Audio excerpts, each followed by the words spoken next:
Hello, my name is Ash, a counselor in training. This is my Relatable study podcast for individuals who need help studying for their NCE, CPCE, and other related counseling exams.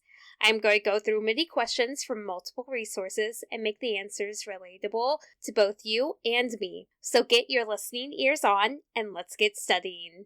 What is tabula rasa? Tabula rasa is the theory that individuals are born as blank slates and they are shaped by their behavior and experiences. It is also the idea that individuals are solely the product of their upbringing and experiences, and it helps the individual shape and project their own needs, desires, and beliefs into them. It is also referred to as a blank slate. In a projective test, the client is shown A. something which is highly reinforcing, B. something which is highly charged from an emotional standpoint, C. A and B, D. neutral stimuli.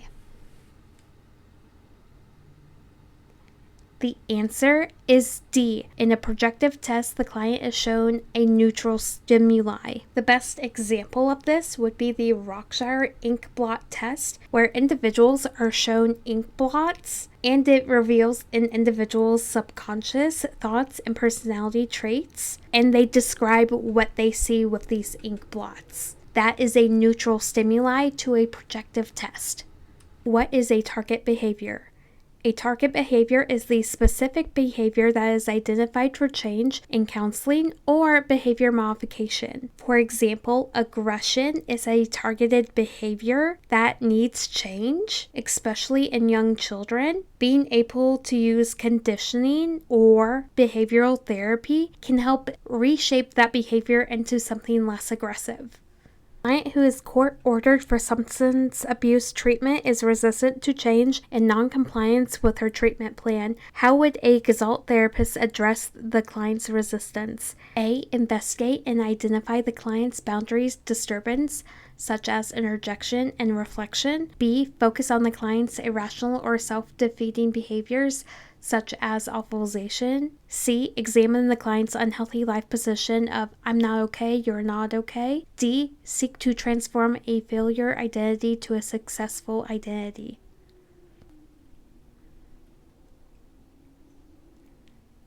The answer is A. Investigate and identify the client's boundary disturbances, such as interjection and retroflexion. This is how a Gestalt therapist will address the client's resistance by finding out what the client's boundaries disturbances are, can help gear the client more towards being open in the therapeutic setting and focus on the treatment of their substance abuse.